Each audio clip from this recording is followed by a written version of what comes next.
6월 14일 오후 1시 41분입니다. 정리 1에서 20까지는 정신이 신체와 관련하여 할 수 있는 이 역할에 대해서 설명을 드렸고, 정리 21부터 마지막까지는 정신이 신체와 관계없이 할 수 있는 역할을 중심으로 해서 설명을 드리게 될 것입니다. 정리 21. 정신은 신체가 지속하는 동안이 아니면 아무것도 표상할 수 없으며 과거의 사물을 기억할 수도 없다. 물론 얘가 생각이 잘 안 나서 자동차를 들었는데, 자동차로 말하자면 신체는 부품의 조립체이고 정신을 그 부품의 기능을 의미하는 것으로 본다면, 부품이 없다면 기능이 실현될 수 없다는 이야기나 마찬가지입니다. 정명, 정신은 신체가 지속하는 동안이 아니면 자기 신체의 현실적 존재를 표현하지 않으며 또한 신체의 변형들을 현실적인 것으로 파악하지 않는다. 제2부 정리 8의 개를 인용하였는데 별로 관계가 없을 것 같지만 한번 살펴봅시다. 제2부 정리 8의 개, 존재하지 않는 계물 또는 양태의 관념은 계물 또는 양태의 형상적 본질이 신의 속성 안에 내포되어 있는 것과 같은 방식으로 신의 무한한 관념 안에 포함되어 있지 않으면 안 된다. 모든 사물에 대한 그 정보, 관념이 신 안에 모두 들어있다는 것입니다. 즉, 이 자연 안에 그러한 모든 정보들이 보존되어 있다는 것입니다. 사물이 죽거나 사라져도 그에 대한 관념, 즉 정보는 보존이 된다는 뜻으로 보면 되겠습니다. 이 자연, 이 세계 전체를 우리가 신으로 본다면 이해가 될 수 있겠죠. 따라서 정신은 자기 신체가 지속하는 동안이 아니면 어떤 물체도 현실에 존재하는 것으로 파악하지 않는다. 신체가 사라져 버렸는데 어떻게 신체를 통해서 무언가를 인식할 수 있겠습니까? 인식할 수 없죠. 그러니까 정신이 할 수 있는 가장 중요한 역할인 인식의 기능이 실현될 수 없다는 것입니다. 신체가 없으면. 인용된 정리를 보겠어요. 제2부 정리 26. 인간의 정신은 자기 신체의 변형의 관념을 통해서만 외부의 물체를 현실적으로 존재하는 것으로 지각한다. 맞죠? 그것은 우리가 분명하게 인식할 수 있는 부분입니다. 신체가 없으면 정신이 인식하는 작용을 못한다는 것이죠.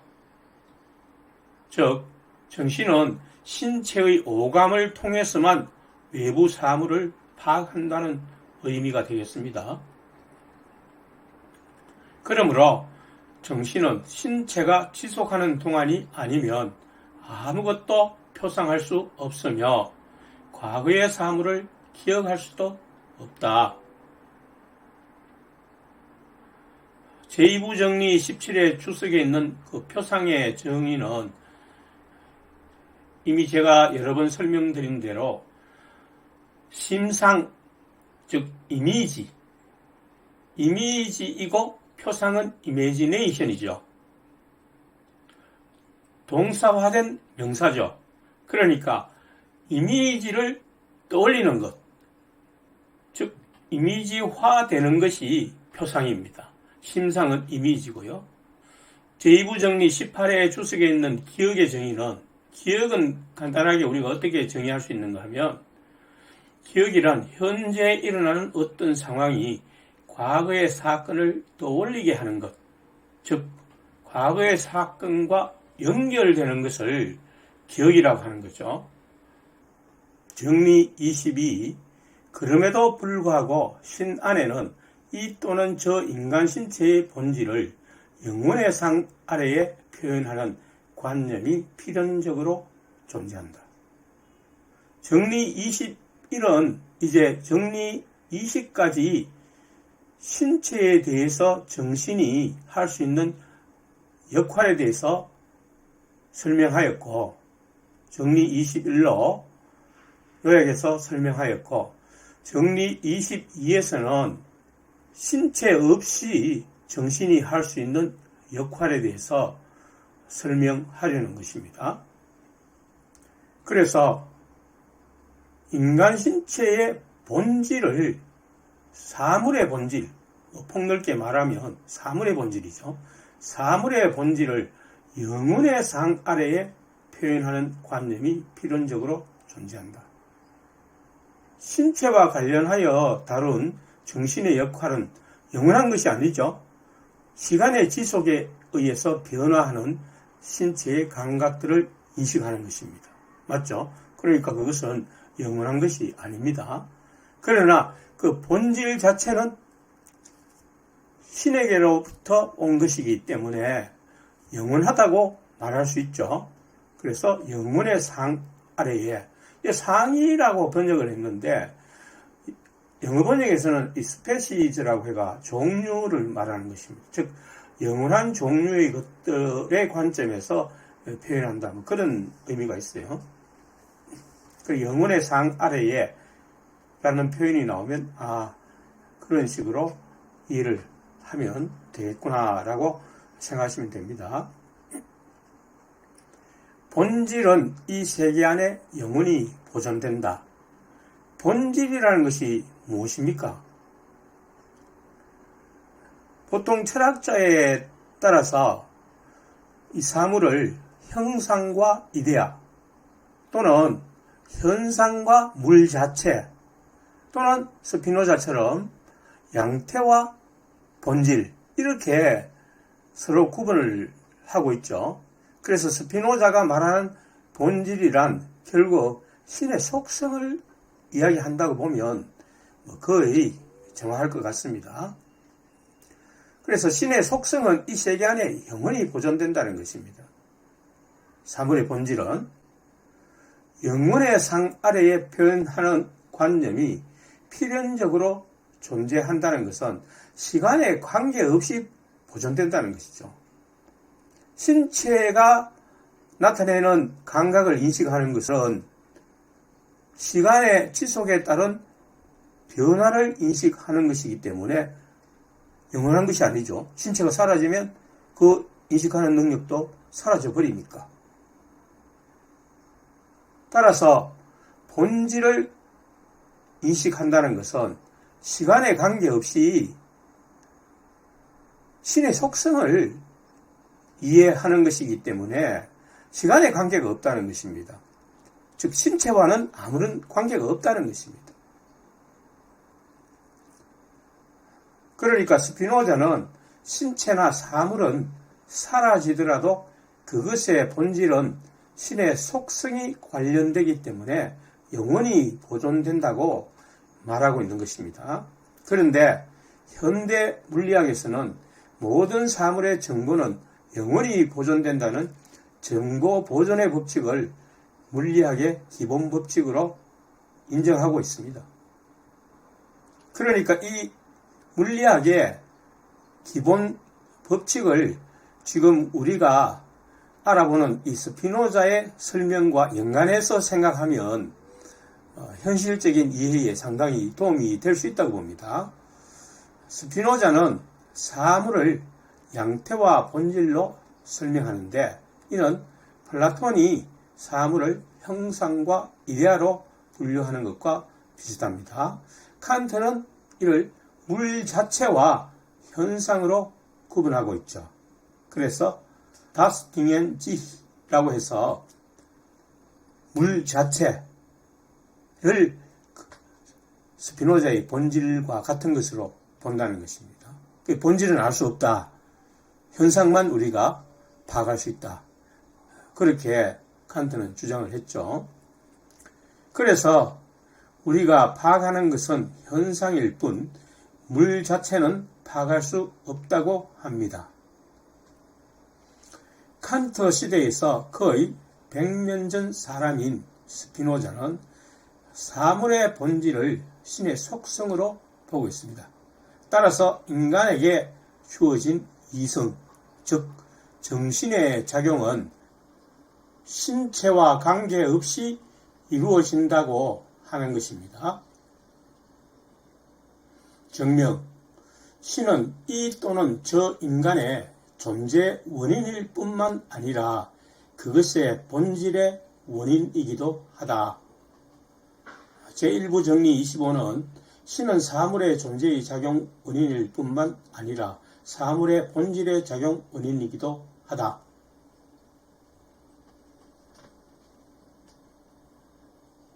그러니까 본질을 파악한다는 것은 사실상 신의 속성을 파악하려는 것이니까 신체와는 아무런 관계가 없죠. 그 사물 자체와는 아무런 관계가 없습니다. 그 본질을 파악하는 것이니까. 그러므로 그 본질은 필연적으로 신의 본질 자체를 통해서 파악하지 않으면 안 된다. 제가 인용된 정리들을 필요하면 전부 다 다시 올려놓았습니다. 그러니까 여러분들이 책을 보는 것보다 훨씬 이 강의를 보면 훨씬 도움이 될 것입니다. 왜냐하면 일일이 찾아보려면 굉장히 번거롭죠. 저는 그 책의 내용을 전부 일일이 여기 키보드로서 타자를 쳐서 나타냈을 뿐만 아니라 필요한 관련된 정리들을 전부 열거를 해놓았습니다. 물론 이해를 하는데 크게 필요가 없다고 보는 부분에 대해서는 올려놓지 않았습니다. 제2부 정리 3에는 신 안에 필연적으로 신의 본질에 더불어 신의 본질에서 필연적으로 생기는 모든 것의 관념이 존재한다. 그러니까 이런 것을 좀 쉽게 이해하기 위해서 모든 사물에 대한 정보가 이 세계 안에 존재하고 있다. 이렇게 이해를 해버리면 편하죠. 정리 23. 인간의 정신은 신체와 함께 완전히 파괴될 수 없고 오히려 그 중에 영원한 어떤 것이 존재한다. 자, 이제 좀 색다른 부분으로 들어오게 되었습니다. 인간 정신이 파괴되지 않는다는 것입니다. 그런데 우리가 스피노자라고 말하면 정신과 신체를 같은 것으로 취급하는 이론론을 우리가 생각하게 되죠. 그래서 여기에서 정리 23은 그것과 좀 생뚱맞은 것이 아닌가 하고 이해가 좀 어려울 수 있는데 무슨 의미인가를 자세하게 살펴보도록 하겠습니다. 제가 보기에는 스피노자가 인간의 정신을 신의 속성으로 보고 있는 것 같습니다. 그래서 시간과 관계없이 존재하는 부분이 있다고 합니다. 정녕, 신 안에는 인간 신체의 본질을 표현하는 개념 또는 관념이 필연적으로 존재한다. 그러니까 신의 속성의 변형이 인간으로 나타난 거잖아요. 그러니까 신체가 사라졌다고 해서 신의 속성, 변형되기 전에 신의 속성이 사라지는 것은 아니라는 것입니다. 변형이 일단 되었을 때는 정신과 신체는 같은 것이에요. 분리될 수 있는 어떤 성질이라고 볼 수 없습니다. 그래서 스피노자의 주장에 의하면 물론 데카르트는 다른 것이라고 보고 그것을 설명하기 위해서 여러 가지 이론을 들이댔는데 그 중에 그 송가선이라는 이론을 들이댔죠. 그것이 인정을 받지는 못했습니다.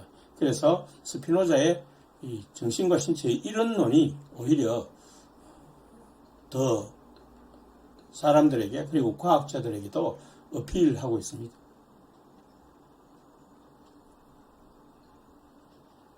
여기서 신체의 변형은 신체가 감각하게 되는 것 또는 감정을 가지게 되는 것이고, 변형의 관념이란 감각이나 감정에 대해서 가지는 관념의 관념입니다.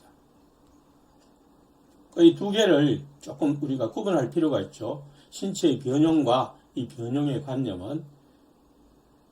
그래서 쉬운 예를 하나 들면 이해가 될 수 있을 것입니다. 불 근처에 가면 뜨거움을 느끼죠. 이게 신체의 변형이죠. 그런데 그 뜨거움 때문에 근처에 접근해서는 안 되겠다는 관념을 우리가 가지게 되죠. 그래서 이것이 신체의 변형의 관념이라는 것입니다. 다시 한번 그 관념에 대해서 되돌아보는 것. 그것은 관념의 관념이라는 것입니다. 그러므로 이 개념 또는 관념은 필연적으로 인간 정신의 본질에 속한 어떤 것이다. 그러니까 이러한 신체에 대한 인식이 인간 정신의 본질에 속하는 것은 앞에서 계속 설명을 드렸죠. 제2부 정리 13도 보면 인간의 정신을 구성하는 관념의 대상은 신체이다.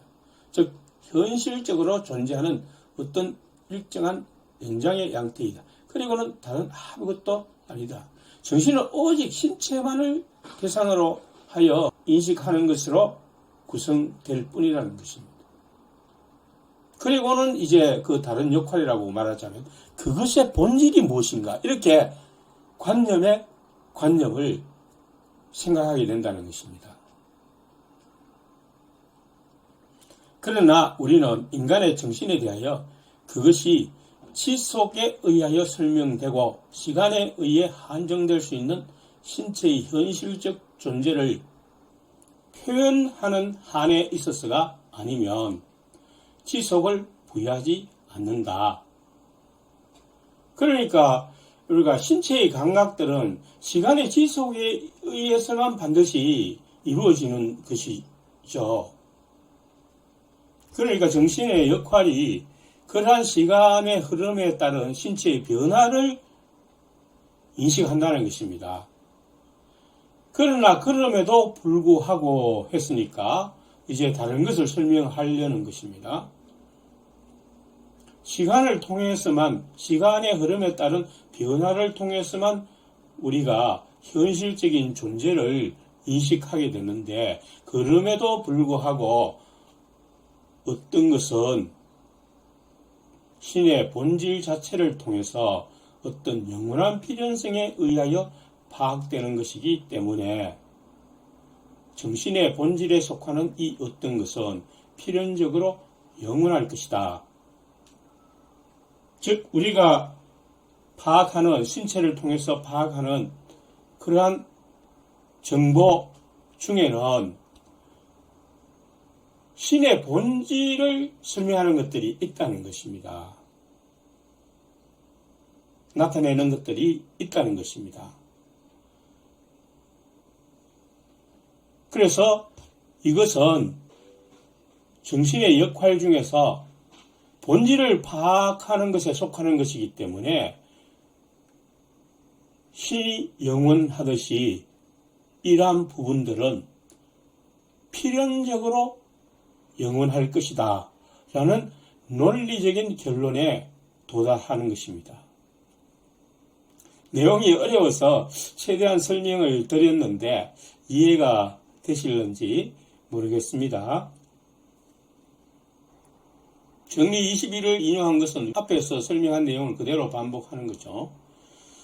그러니까 스피노자는 정신의 인식하는 역할을 두 가지로 설명하는 것입니다.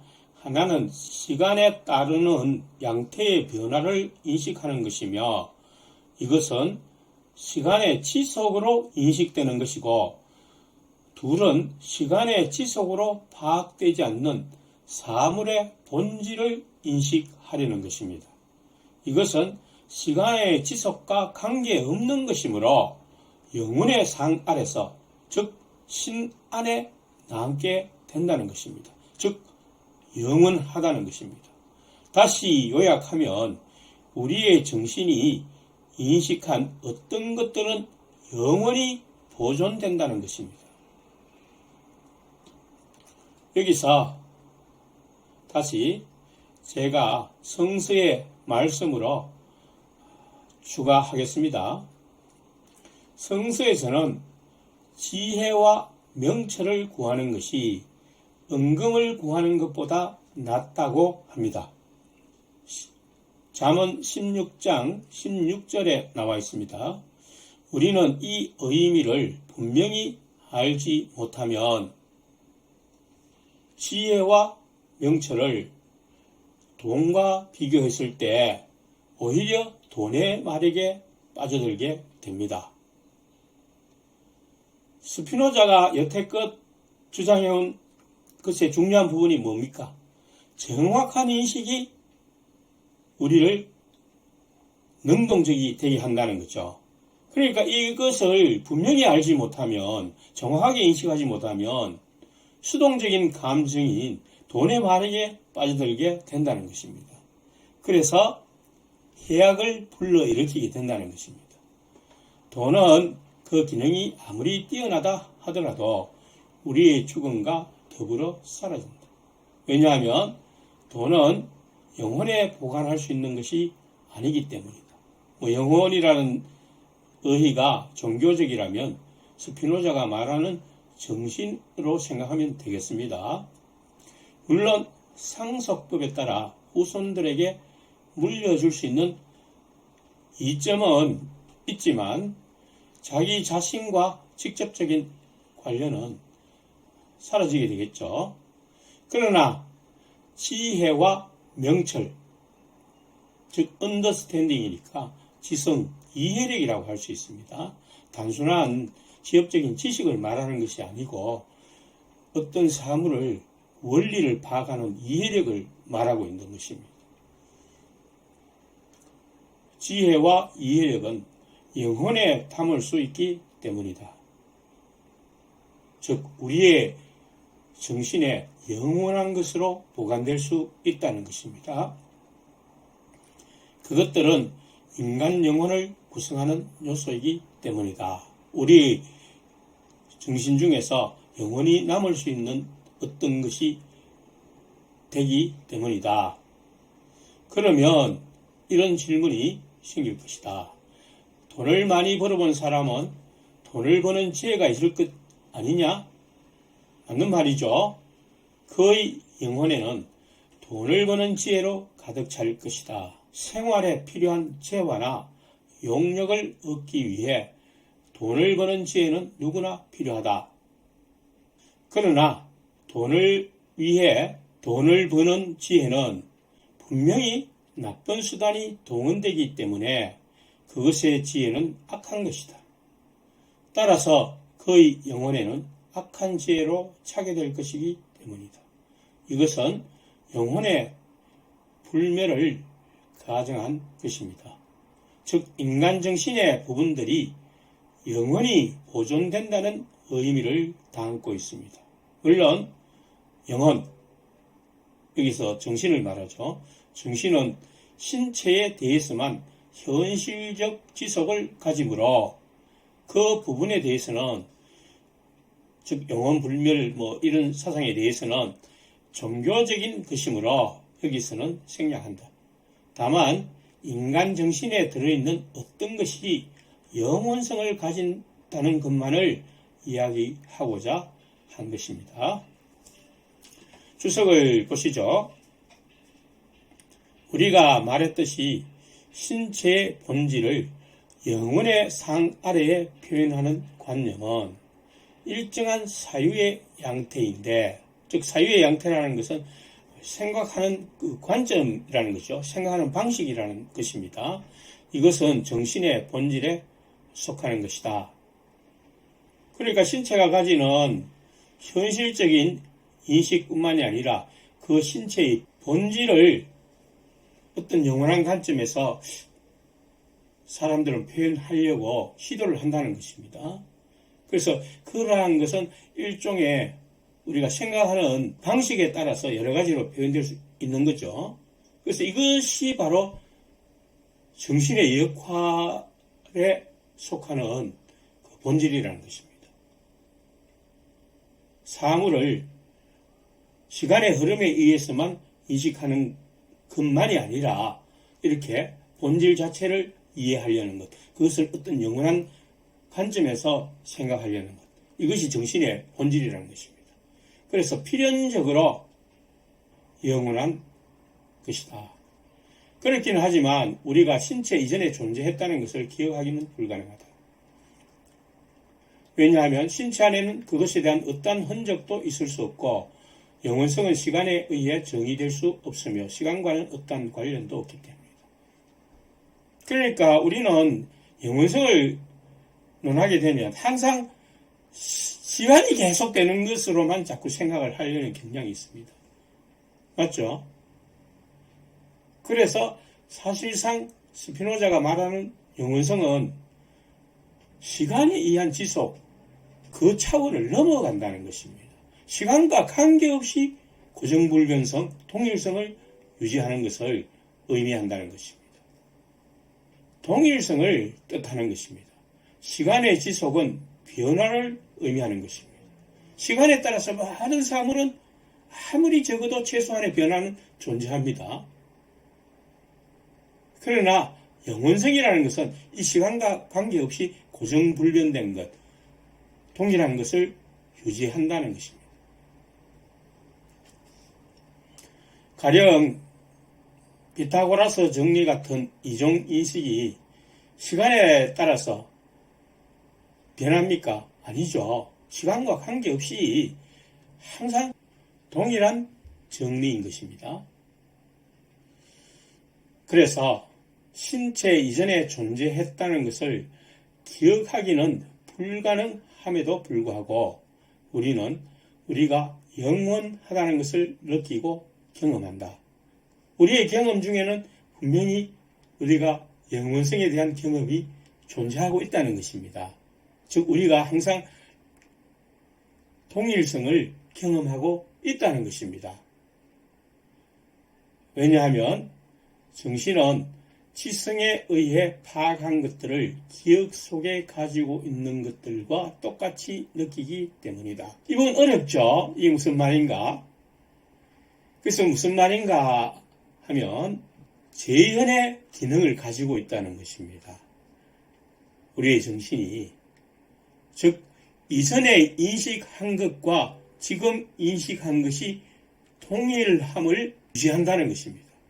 그러니까 그것이 시간과 관계없이 동일성이 유지되니까 영원성을 경험하고 있다는 것입니다. 그 말입니다. 만일 금방 우리가 보는 것들이 과거에 이전에 보는 것들과 아무런 관계를 지우지 않는다면, 동일하다고 생각되지 않는다면 전혀 이 생각이 뒤죽박죽 되어서 아무것도 할 수가 없겠죠. 그래서 우리 정신의 역할이 이전에 인식한 것과 현재 보고 있는, 현재 관찰되는 사물들에 대한 인식이 같이 연속된다는 것, 동일하다는 것을 인식하게 된다는 것입니다. 이것이 바로 동일성, 즉 영원성을 얘기하는 것이 아니냐, 그렇게 지금 스피노자가 말하고 있는 것입니다. 왜냐하면 정신은 지성에 의해 파악한 것들을 기억 속에 가지고 있는 것들과 똑같이 느끼기 때문이다. 바로 이 말이 그 말이에요. 이미 지성에서 과거에 파악해 놓은 것들과 현재 지성에 의해서 파악하는 것들이 똑같다고 느끼고 있기 때문이다. 그렇게 말하고 있죠. 이 부분이 그 재현이라는 것입니다. 칸트가 말했죠. 재현. 이 재현의 과정을 통해서 우리가 사물을 인식한다는 것입니다. 이전의 기억과 현재 상황이 같다고 느껴지지 않으면 생각 자체가 불가능하죠. 그 이유는 사물을 보고 관찰하는 정신의 눈이 증명 자체이기 때문이다. 즉 기업과 현재의 현상이 같다고 느끼게 하는 것은 바로 정신의 힘이라는 것입니다. 이러한 힘이 선천적으로 주어져 있다는 것입니다. 그래서 우리가 과거의 기억을 못하더라도 선천적으로 주어져 있다는 사실 자체가 영원성을 설명해 준다는 것입니다. 즉 신에게서 나왔다는 것을 알려준다는 것입니다. 그러므로 우리가 신체 이전에 존재했다는 것을 기억하지는 않지만 그럼에도 불구하고 우리의 정신이 신체의 본질을 영혼의 상 아래에 포함하는 한에 있어서 우리의 정신은 영원하다는 것, 그리고 정신의 이러한 존재는 시간에 의해 정의되거나 지속에 의해 설명될 수 없다는 것을 느낀다. 그 두 번째 정신의 역할이 바로 우리 정신이 영원하다는 것을 알려준다는 것입니다. 시간에 의해서 인식하는 기능이 아니기 때문에 그렇다는 것입니다. 그러므로 우리의 정신은 신체의 현실적 존재를 포함하는 한에 있었으면 지속한다고 일러질 수 있으며, 그러니까 첫 번째 역할은 시간의 지속에 의해서 인식을 가지는 것이니까 현실적 존재만을 인식하는 것이죠. 그러한 한에 있었으면 일정한 시간을 가지게 된다는 거죠. 영원성이 아니라 일정한 시간에 의해서 한정될 수 있다는 것입니다. 또 그러한 첫 번째 역할에 있었으면 그것은 사물의 존재를 시간에 의해 결정하고 사물을 지속 아래에서 파악하는 능력을 가진다. 어느 정도 감이 잡히십니까? 자, 이 부분이 이해하기가 사실 난해하죠. 왜냐하면 우리는 대개 영원성을 시간이 무한하게 연장되는 것으로 이해하기 때문인데, 여기서 스피노자가 말하는 영원성이란 실체 또는 실체에 속한 관념의 동일성은 시간과 무관하다는 것을 의미하는 것입니다. 우리 정신의 관념은 신 안에 존재하는 것인데, 신이 동일성을 유지하는 것처럼 신의 관념의 일부인 우리의 정신도 동일하게 유지된다는 의미인 것 같습니다. 정확하게 스피노자의 생각 안에 들어가지 못했기 때문에 내가 인 것 같아라는 표현을 사용합니다. 왜냐하면 풀어서 쓰면 한 1000쪽도 넘을 거예요. 그런데 이것을 300쪽에 줄여서 이렇게 쓰다 보니까 그 진위를 파악하기가 무척 힘든 부분이 있습니다. 그런데 이러한 정신이 신체가 현실적으로 존재할 때만 정신도 지속하는 것으로 나타난다는 것입니다. 첫 번째 역할 때문에 그렇게 나타난다는 것입니다. 정신이란 것은 사물을 인식하는 능력, 즉 사물의 정보를 담는 그릇으로 정의되는데, 이러한 능력이 신체가 사라졌다고 정신이라는 그릇에 담긴 정보와 그 그릇 자체가 사라지는 것은 아니란 것입니다. 다만 신체가 존재할 때 그 정신의 능력이 실현되는 것입니다. 그래서 정신은 신체와 더불어 지속된다고 말할 수 있고, 신체와 정신은 본질적으로 같은 것이다 는 이론론의 주장이 나온 것이라 볼 수 있습니다. 다시 예를 들면 피타고라스 정리가 구체적인 직각삼각형이 현실적으로 주어지지 않았다 하더라도 그 정리 자체가 사라질 수는 없는 것입니다. 그러나 어떤 구체적인 직각삼각형이 주어졌을 때 그 정리가 적용되어 확인이 되는 것입니다. 그러므로 정신이 영원하다는 것은 정신이라는 개체가 있어서 그것이 영원하다는 뜻이 아니라 사물을 인식하는 능력이 원래부터 동일성을 유지한 채 영원히 존재한다는 뜻으로 볼 수 있겠습니다. 왜냐하면 그것은 신의 속성에서 왔기 때문이라는 것입니다. 여기서 한마디로 요약하면 정신은 정보를 담는 그릇이다.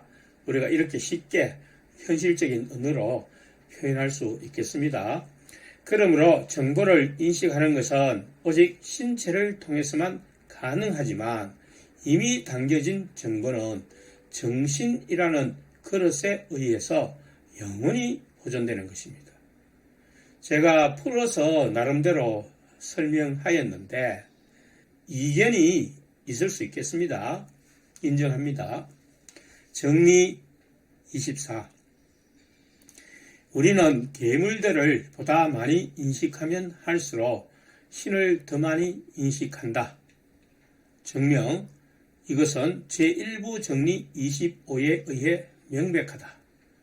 제1부 정리 25는 신은 사물의 존재의 작용 원인일 뿐만 아니라 사물의 본질의 작용 원인이기도 하다.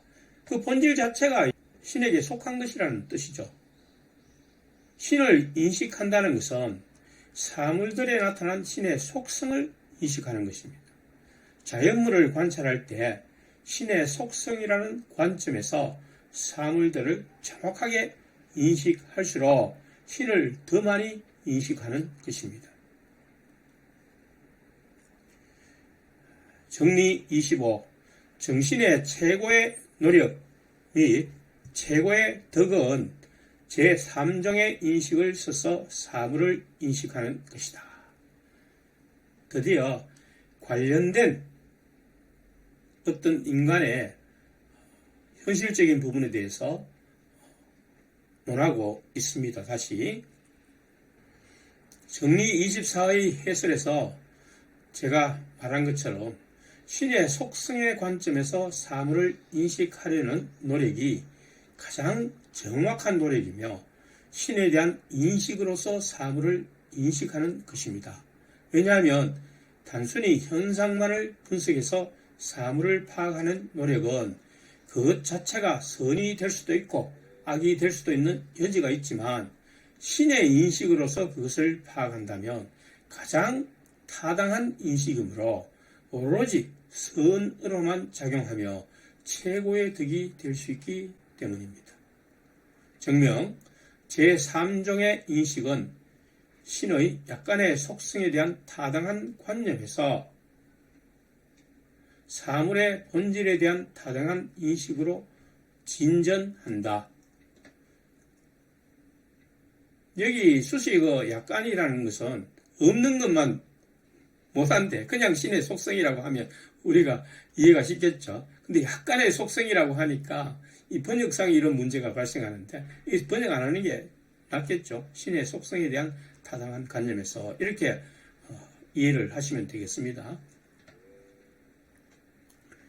제2부 정리 40의 주석 2에 있는 정의는 제1, 2, 3종 인식에 대한 설명입니다.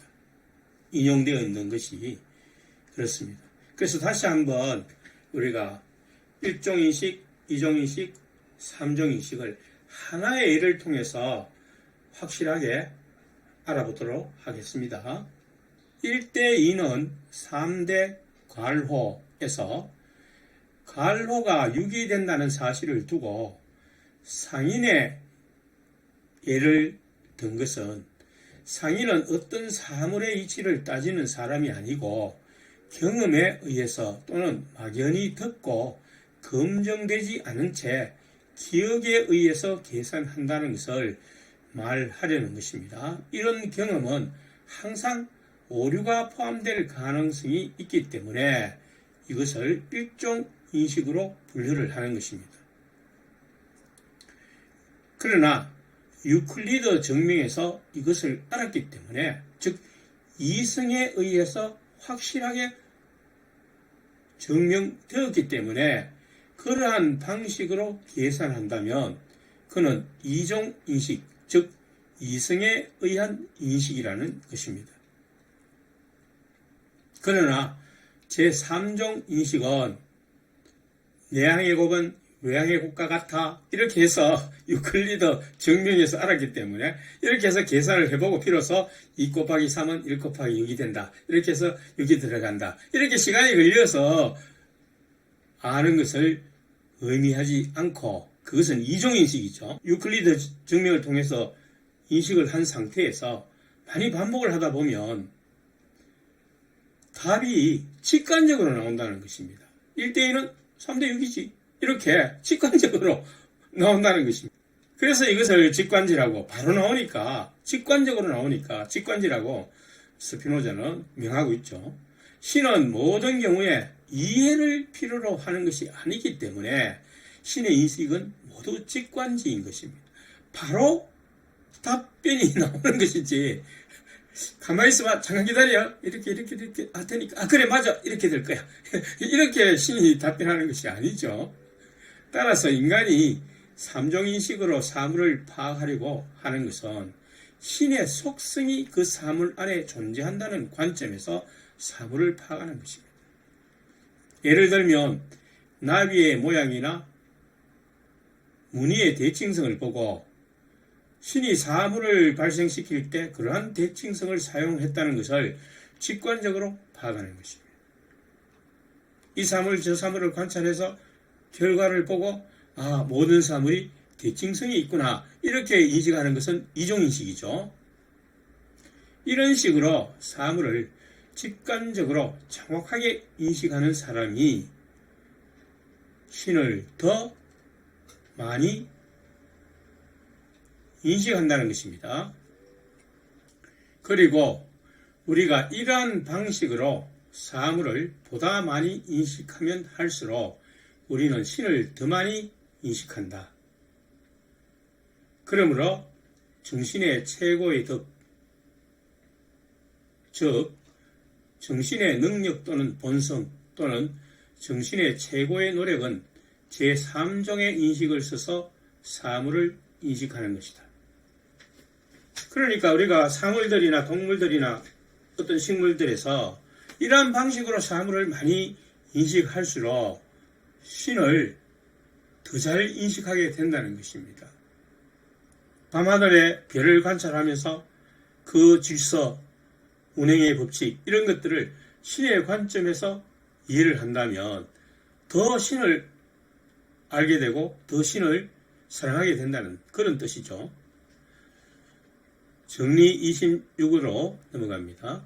정신은 제3종의 인식을 써서 사물을 인식하는 일에 보다 더 유능하면 할수록 이런 종류의 인식을 써서 사물을 인식하는 것을 더 많이 욕망한다, 바란다. 정녕 이것은 명백하다. 왜냐하면 우리는 정신이 이런 종류의 인식을 써서 사물을 인식하는 일에 유능하다고 파악하는 한에 있어서 그 정신이 이런 종류의 인식을 써서 사물을 인식하도록 결정되어 있다고 파악하기 때문이다. 정신은 이 일에 보다 더 유능하면 할수록 이것을 더 많이 바란다, 욕망한다.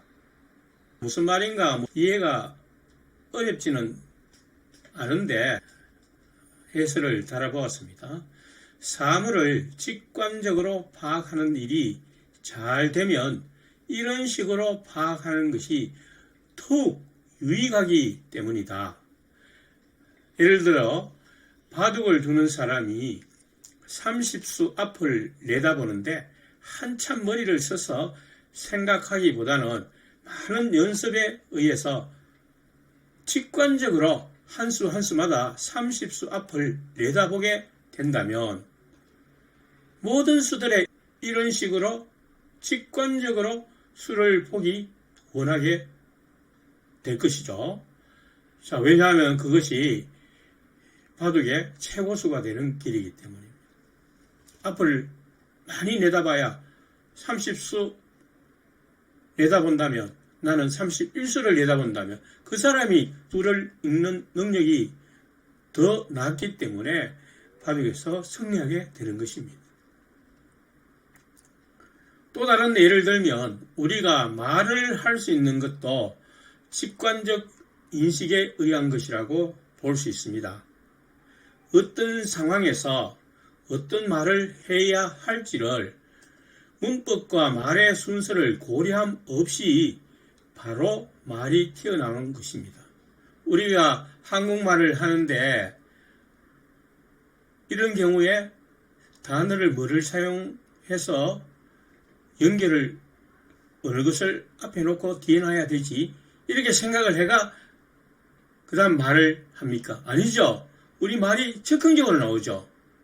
그래서 말에 뱉더니 이미 우리의 정신에 익숙해 있기 때문입니다. 그래서 직관적으로 말이 나오는 것입니다. 직관지죠, 일종의. 그래서 이 언어 능력은 신의 속성의 변종이라 볼 수 있습니다. 직관지이기 때문에. 그래서 신약 성서에서도 태초에 말씀이 계시니라. 이 말씀이 하나님과 함께 계셨으니 이 말씀은 곧 하나님이시니라. 스피노자에 의하면 하나님이 곧 하나님의 속성이죠. 신의 속성이 신입니다. 그러니까 말이 곧 신의 속성이라는 것입니다. 물론 이 점에 대해서 스피노자가 말한 것은 아닙니다. 스피노자는 이 점에 대해서는 아마 생각을 하지 않은 것 같습니다. 정리 27. 이 제3종의 인식에만 존재할 수 있는 최고의 정신의 만족이 생긴다. 최고의 만족은 신에 대한 인식으로부터 나온다고 했죠. 그러니까 제3종의 인식이 신의 인식이라는 것입니다. 그래서 이러한 제3종의 인식으로서 우리가 최고의 성취감을 느낄 수 있다는 것입니다. 정명, 정신의 최고의 덕은 신을 인식하는 것 또는 제3종의 인식을 써서 사물을 인식하는 것이다. 그리고 이 덕은 정신이 이러한 종류의 인식을 써서 사물을 보다 많이 인식하면 할수록 그만큼 더 크다. 여기서 덕이라고 번역된 영어 번역은 메리트, 장점을 얘기하고 있는 것입니다. 장점, 메리트. 그러므로 이러한 종류의 인식을 써서 사물을 인식하는 사람은 인간의 최고의 완전성에 이르며 따라서 최고의 기쁨으로 자극받아 변화된다. 또한 이 기쁨은 자기 및 자기 덕의 관념을 수반하고 있다. 자기의 장점의 관념을 수반하고 있다. 그런 말이죠. 따라서 이러한 종류의 인식에서 존재할 수 있는 최고의 만족이 생긴다. 정리 27은 직관지로 인식하는 것에서 최고의 성취감을 느낀다는 것입니다. 직관지는 신의 인식이고 따라서 인간이 그러한 인식을 사용하려면 신에 대한 인식을 가지거나 많은 반복과 능동적인 노력에 의해서 이루어지기 때문에 만족감을 느끼게 되는 것입니다. 자, 이번에는 수학 문제를 풀이하는 예를 들겠습니다. 강사로부터 어떤 수학적 개념과 그 개념에 의한 문제풀이를 듣고 이해한 학생은 이종 인식을 가질 수 있습니다. 이승에 의한 의심 없는 인식. 그러나 그는 반복적 풀이가 부족했기 때문에 시험 때 시간 부족으로 수학의 성적이 잘 나오지 않습니다. 문제 많이 안 풀어보고 그냥 이해하는 것만으로 공부 다 했다 하고 책 가만히 넣고 집에 달려가고 그 다음날 또 복습하지 않고 그냥 온다면 시험 때 가서 성적이 잘 나오겠습니까? 안 나오죠. 근데 자꾸만 성적이 안 나오는 이유를 자기한테 있다고 생각하지 않고 강사에게 설명을 잘 못해서 그렇다는 거로 돌려버립니다. 그것의 원인은 제2종 인식을 3종 인식으로 전환시키지 못했기 때문입니다. 즉 많은 문제풀이를 통해서 문제를 보는 순간 풀이를 바로 할 수 있도록 만들지 않았기 때문이죠. 그렇기 때문에 삼종인식에 도달한 학생은 그만큼 좋은 성적을 내고 기뻐하며 다음에도 그런 식으로 공부하여 완전한 성적을 거두게 되는 것입니다. 실제로 제가 가르친 학생 중에는 그런 학생이 있었습니다. 상문고등학교 2학년 문과학생인데 다른 모든 성적은 다 수입니다. 그런데 수학만 우인 것이에요. 그래서 저하고 이렇게 상담을 해서 내가 시키는 대로 이 숙제를 열심히 해오느라 이렇게 요구를 했습니다. 그래서 그 학생도 나를 믿고 내가 시키는 대로 숙제를 열심히 풀었어요. 숙제도 엄청나게 많이 내줬죠. 그렇게 열심히 풀고 이렇게 하다 보니까 이 직관지가 생기는 것입니다. 단순히 이해한 것이 아니라 보면 바로 풀 수 있는 능력이 생기는 것이에요. 그래서 중간고사 시험을 봤는데 놀랍게도 수학이 우에서 전교에서 1등을 한 것이에요. 그것도 2등과 20점 이상 차이로 1등한 것입니다. 2등은 47점이었고 그 학생은 67점이었어요. 물론 그 당시 그 시험이 대학 본고사를 볼 때라서 주관식이었기 때문에 그 67점을 받았다는 것은 대단한 실력인 것입니다. 그래서 그 학생은 계속 같은 방식으로 직관지가 될 수 있도록 같은 방식으로 공부를 해서 그 서울대 경영학과에 입학을 했습니다. 정리 28을 보겠습니다. 정리 28. 제3종의 인식을 써서 사물을 인식하려는 노력 또는 욕망은 제1종의 인식에서는 생길 수 없지만 제2종의 인식에서는 생길 수 있다. 금방 설명했죠. 원리를 파악한 것을 계속 반복 훈련해서 3종 인식으로 만들었다는 것입니다. 방금 위에서 설명한 대로 이성에 의해서 일말의 의심도 없는 인식, 즉 2종 인식이 발생했다 하더라도 그것에 반복적인 노력이 없다면 직관지가 형성될 수 없기 때문입니다. 즉 2종 인식에 도달한 사람은 그것을 더욱 유능하게 적용하기 위해서 반복적으로 훈련하여 직관적이 될 수 있습니다. 우리 언어 능력이라는 것이 그런 것이 아닙니까? 어머니, 엄마라는 단어 하나를 발음하기 위해서는 적어도 아이가 엄마라는 말을 150번 이상 들어야 하는 것입니다. 반복했을 때 비로소 직관적으로 엄마라는 말이 나오는 것입니다. 증명, 이 정리는 그 자체로 명백하다.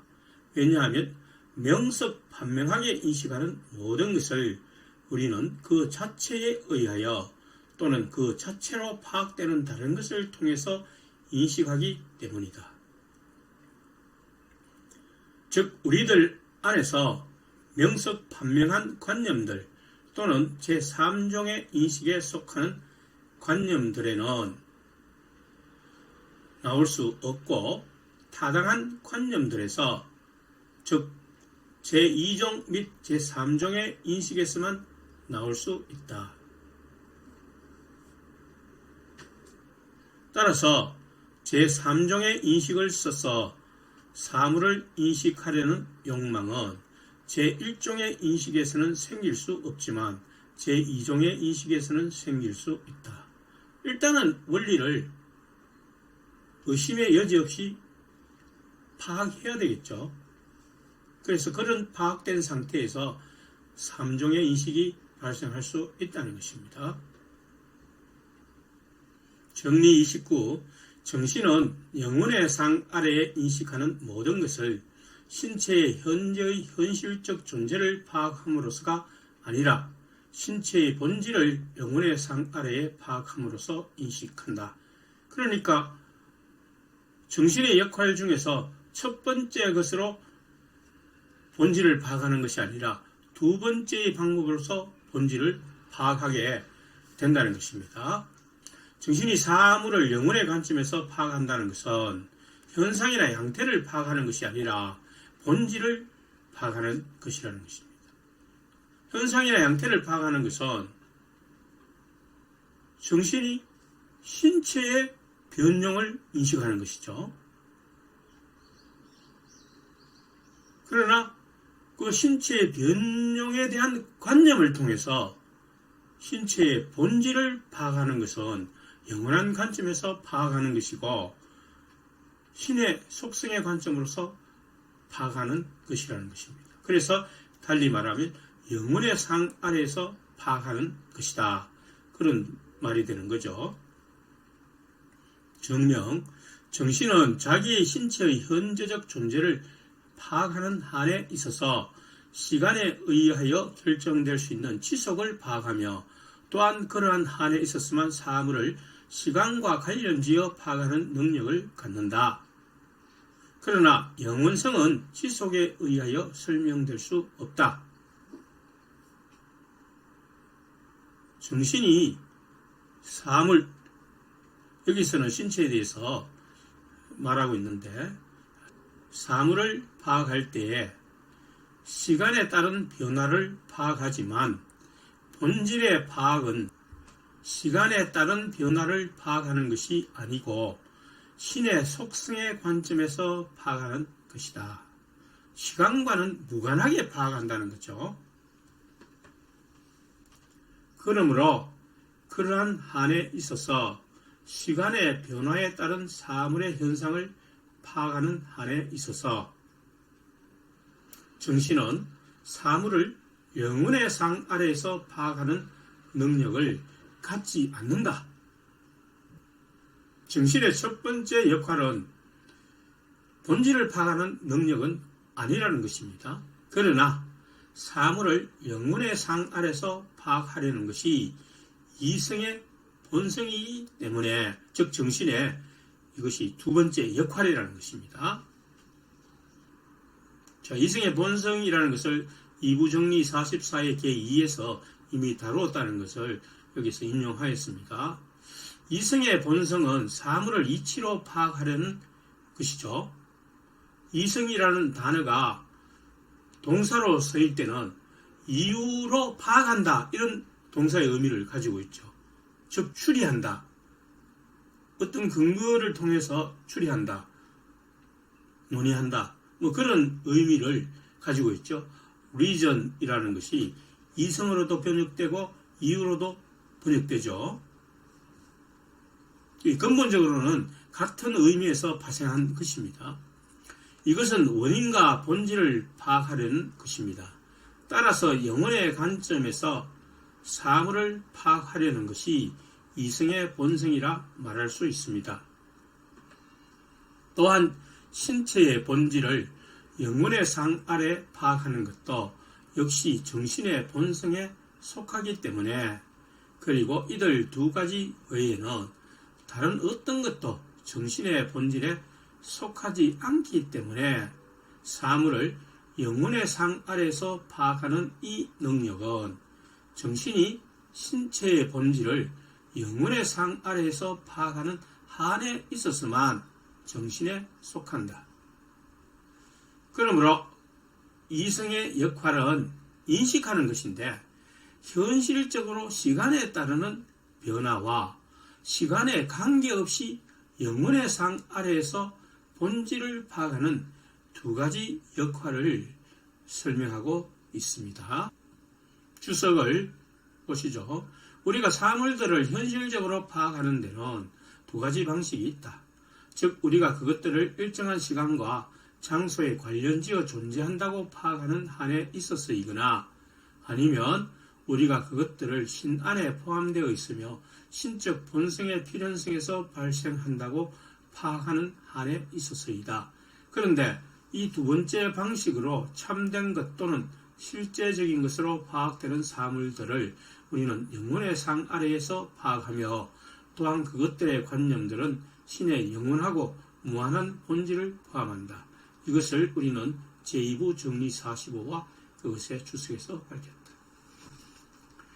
앞서 설명한 대로 시간에 따른 현상적 변화와 신의 속성의 관점에서 본질을 파악하는 것이 이성의 본성이다로 압축할 수 있겠습니다. 그런데 칸트는 100년 후에 물 자체는 파악할 수 없다, 이렇게 자기 자신의 결론을 내렸죠. 그는 일단 신을 도입하지 않고 현상만으로 설명했기 때문에 물 자체를 파악할 수 없다는 것은 너무나 당연한 이야기입니다.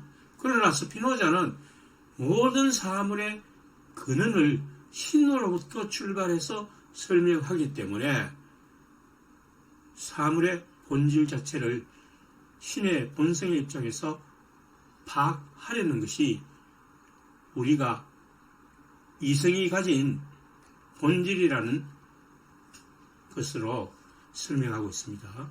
정리 30.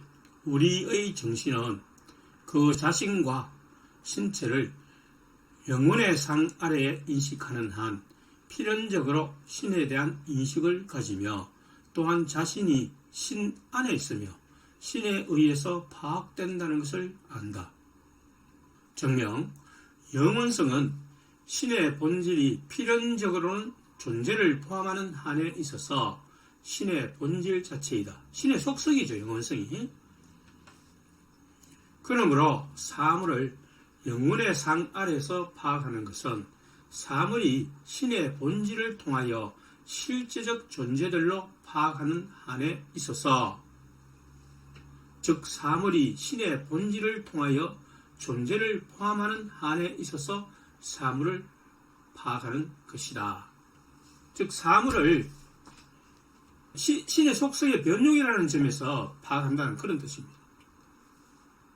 모든 사물이 신의 일부로 존재한다. 왜냐하면 신의 속성의 변용이기 때문에 모든 사물은 신의 일부이다 라는 관점으로 사물을 파악하려는 것이 사물의 본질을 파악하려는 자세라는 것입니다. 따라서 우리의 정신은 그 자신과 전체를 영혼의 상 아래서 파악하는 한에 있어서 필연적으로 신에 대한 인식을 가지며, 또한 자신이 신 안에 있으며 QED. 우리가 신체와 정신의 본질을 파악한다는 것은 곧 파악의 주체인 자신이 신 안에 존재하고 있다는 것을 전제한다는 것입니다. 신에 의해서 또한 파악한다는 것을 전제로 하고 있다는 그런 뜻입니다.